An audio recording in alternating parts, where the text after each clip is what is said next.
69-year-old Janet Farris was a mother of 2 and a grandmother of 5. On October 1st, 1992, she left her home in Mill Bay on Vancouver Island to drive to Innisfail, Alberta to attend her niece's wedding. She spent the first night of her trip at her sister's home in White Rock, British Columbia, before continuing on her drive to Alberta. 2 weeks later, Janet's family received a phone call from their relatives in Alberta, asking why Janet had not shown up for the wedding. Janet was missing, and the investigation was already 2 weeks behind when it began. The last charge on Janet's credit card was at the Tappan Esso Serve and Grocery, west of Salmon Arm, British Columbia, where she had purchased gas. Janet's family searched highways in the area, and volunteers searched the ditches that ran alongside them. The Royal Canadian Mounted Police was in charge of the aerial search, using helicopters to search for Janet. No sign of her or her car was found. Griffin Lake is just off the Trans-Canada Highway, roughly 18 miles west of Revelstoke. The Warenka family operates Griffin Lake Cabins and Resort on the northwest end of the lake. On August 20th, 2019, some of their guests asked them about an incident they had recently heard about that had occurred 10 years earlier. They had read an article online about 2 teenagers who had been awarded the Governor General's Award for Bravery after rescuing a family whose van had gone into Griffin Lake in June of 2009. The guests asked the Warenkas if their van was still in the lake. The Warenkas did not know because they had not owned the cabins at that time.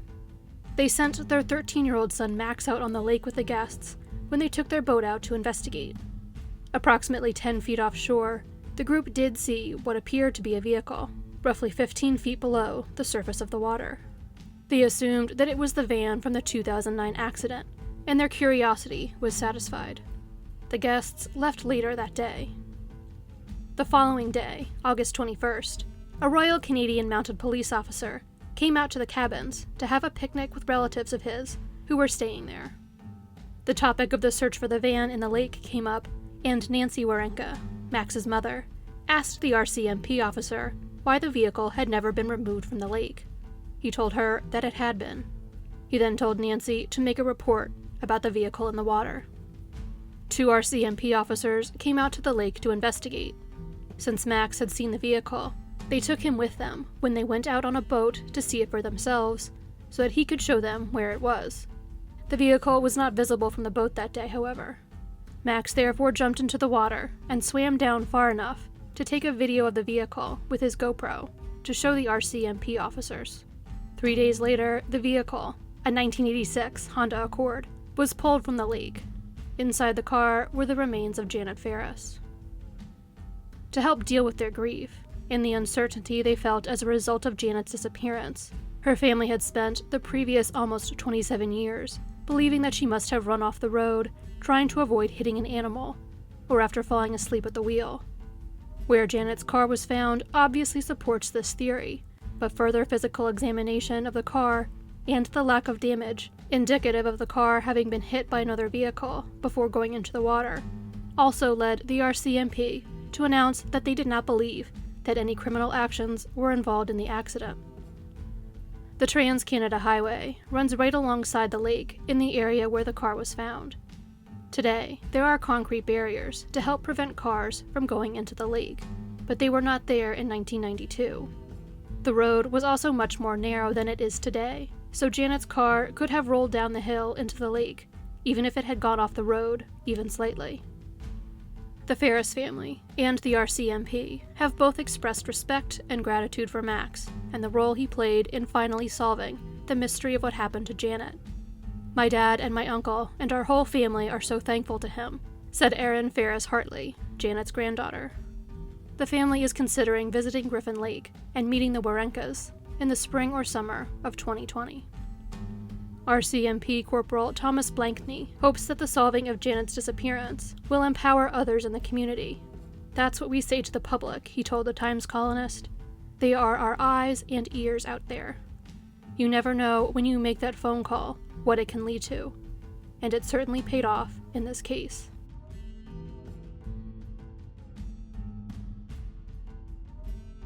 In October 1999, Viktor Moiseenko took his 4-year-old daughter Yulia with him on a train ride between Minsk and Ostropovichi in Belarus.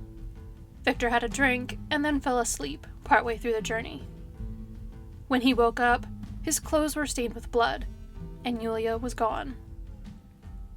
DNA tests would later show that the blood on Viktor's clothes did not belong to Yulia. Viktor did not know how the blood came to be on his clothes, but it may have come from some sort of altercation that he did not remember. He could not remember very many details from the train ride at all. The circumstances surrounding Viktor losing Yulia would place a great deal of suspicion on him during the subsequent search for her. A nationwide search was launched for Yulia, and her devastated mother, Ludmila, passed out flyers and train stations all throughout Belarus. Ludmila and Viktor spent days riding the train back and forth between Minsk and Ostropovichi, asking passengers if they had seen Yulia. They also checked in shops, wells, and deserted buildings all along the route between the two cities. After 2 years with no sign of Yulia, the family moved. The house they had shared with their youngest daughter was close to a train station, and the passing trains were too painful of a reminder of their missing daughter for Ludmila and Viktor to bear. Yulia's case was reopened in 2017, with the police still suspicious of her parents. Both Ludmila and Viktor took and passed polygraph tests. The renewed effort still did not provide the Moiseenko family with any answers, although they remained hopeful that they would one day find Yulia. Then, in 2019, Viktor and Ludmila received word from the police that there was a woman living in Russia who may have been their daughter. The woman traveled to Belarus, and DNA tests proved that 24-year-old Yulia Gorina was in fact Yulia Moiseenko. Yulia had somehow ended up in Russia, in the city of Ryazan, some 500 miles away from where she had last been seen. 2 police officers found her alone in a train station there, sometime after she had gone missing. The 4-year-old was able to tell the police her first name, and the first names of her parents, but not their last name. Because she had a book from a library in a nearby town with her when she was found, authorities assumed that she was from the area, and she was never connected to the missing persons case in Belarus. While Yulia has no strong memory of her disappearance as an adult, when she was found, she had memories of being on a train with a man and a woman. After they got off the train, the 3 of them slept in abandoned buildings, begged for money, and tried to avoid the police. The man and the woman have never been identified. With no one claiming Yulia, authorities sent her to a foster home that cared for children while they waited for a placement in an orphanage. Yulia was fortunate enough to never make it to an orphanage. Irina Alpatova was a pharmacist who lived in Ryazan. One of her sons was born with serious medical problems, and Irina made a promise that she would take in an orphan if he were to live. Her son survived, and she went to the facility where Yulia was being held, and told them that she would raise any one of the children that lived there. She was given Yulia. Yulia took her adoptive family's name of Gorina and grew up in Ryazan. When she grew up, she went to school to be a pharmacist like Irina, and had a daughter of her own. Her family was always honest with her about how she came to be with them. Over the years, based on the fact that as a child she described being with a man and a woman, Yulia began to believe that they had been her parents, and that they had abandoned her. Hoping that her birth family had lost her instead, she researched missing persons cases online, hoping that she would be the subject of one. However, like the police had when she was a child, she worked under the assumption that she was from Russia, and never came across her case in Belarus, which reinforced her fears that she had been abandoned. Yulia's boyfriend Ilya, however, had more luck in his own research, and eventually stumbled upon Yulia Moiseenko's case. He and Yulia reached out to the local police in Belarus, and received the Moiseenko's phone number, and some pictures of them. Looking at the pictures, she was sure that these were her biological parents, because of the physical resemblances she shared with each of them. Shortly thereafter, she received a phone call from her biological sister, who had gotten her phone number from the police. She was also able to speak to her biological parents for the first time in 20 years during that phone call. She learned that she had not been abandoned as she had feared, but had instead been frantically searched for by loving parents who had her taken from them. Yulia was reunited with Viktor and Ludmila at a police station in Belarus, where the DNA samples that would ultimately prove that she was their daughter were also taken. The reunion was full of tears from the parents and their daughter. Victor begged Yulia for forgiveness for losing her, which she gave him. The family stayed together and talked until 3 in the morning, when Yulia and her boyfriend had to travel back to Russia to be with Yulia's daughter. Yulia does not have plans to move back to Belarus because of the ties she has in her adopted hometown of Ryazan. She does now, however, receive a good morning text message from her parents in Belarus every single morning.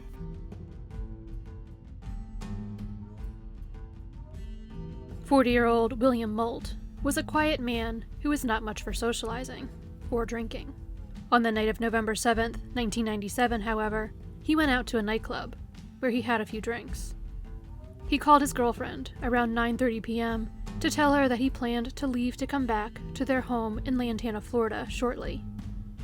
Around 11 p.m., he left the club in his white 1994 Saturn. According to witnesses, he did not appear to be intoxicated when he left. William never arrived home, and it will be almost 22 years before his disappearance was finally solved. On August 28, 2019, Barry Fay was driving from Fort Lauderdale to his home in Wellington, Florida, when he received a series of screenshots from one of his neighbors. The screenshots were from Google Earth and showed the pond behind Barry's house. Barry's neighbor had been sent the screenshots by her ex-husband, who had been looking at his former neighborhood on Google Earth. Barry's neighbor asked him if he thought a white shape in the pond, visible in the screenshots, could be a car. He did. Barry could not see anything from the shore of the pond when he got home. He had never seen anything unusual in the pond in the 14 months he had lived in his home in the Grand Isles neighborhood, even though he spent a lot of time in his backyard working on his landscaping, and the water level in the pond had gotten very low during his time living in the home.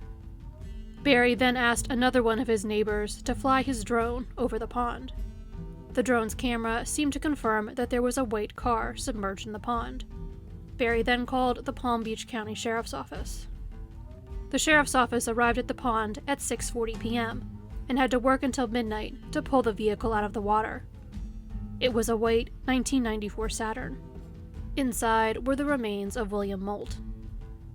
The teardrop-shaped pond where the car was found currently has houses on 2 sides of it and a road on the other, with a guardrail preventing cars from driving off the road and into the pond. None of these things were there in 1997, however, when the Grand Isles subdivision was under construction. None of the homes in the subdivision were constructed until 1998. When William Moldt went missing, the community only consisted of roads and ponds, and the guardrail had not yet been put in place. While the car was quickly tied to William, it would take an additional 2 weeks for the medical examiner to confirm that the bones found inside the vehicle were his, and finally solve the 2-decades-old disappearance.